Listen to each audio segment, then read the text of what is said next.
Welcome. This video is a guide for all the practices. So there's a lot of practices that you'll see posted on the channel. And this video is just to give you a little bit of a guide to organize. So with the number one thing here is that if something resonates with you, go for it. Spend time with that. Build up a relationship with it that serves you. So it's not that you need to do every practice every day or every practice. See which one resonates most with you. And what I mean by resonates, I mean not that you just like it, but that you receive benefit, that you know that you receive benefit. And that's a person-to-person experience.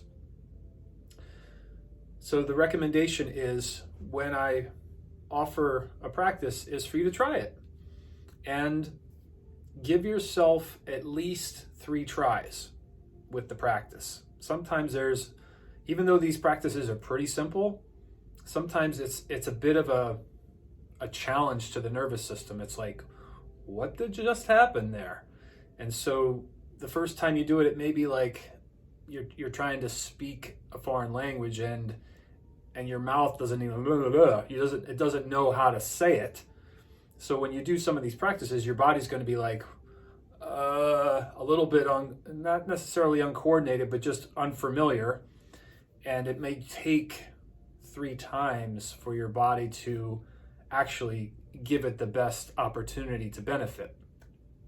So try 3 times, and as you do these practices, for all the practices, it's really helpful to write about them. Write about what your experience is.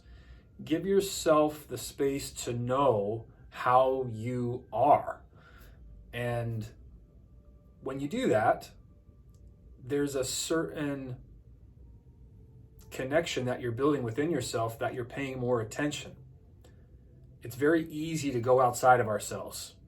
The world more and more is getting filled with distractions, and it's very easy to get caught up in those distractions. Our phone, for example, there's so much we could spend easily all day on the phone.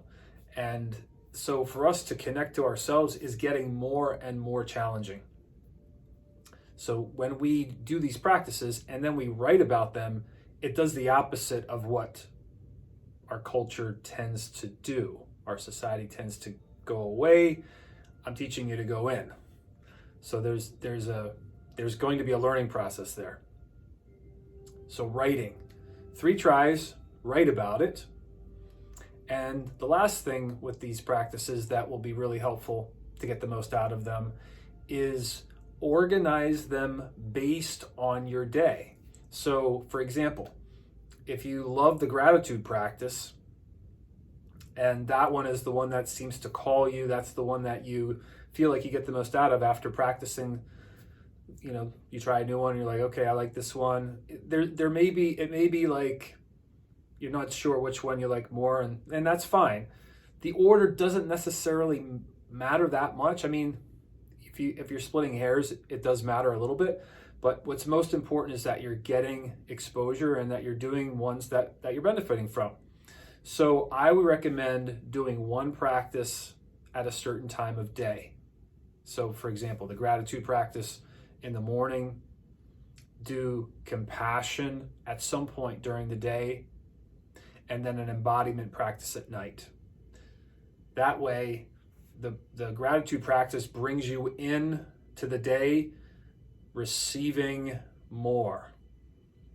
The compassion practice meets you with everything that you're experiencing during the day, helps you connect with yourself and recenter yourself, come back inside. And the embodiment practice helps you receive it all and integrate at the end of the day. So there's going to be more practices, and I will provide other supportive videos to help you with those and organizing them. But for right now, with what we have as far as content, that is the best recipe from my perspective.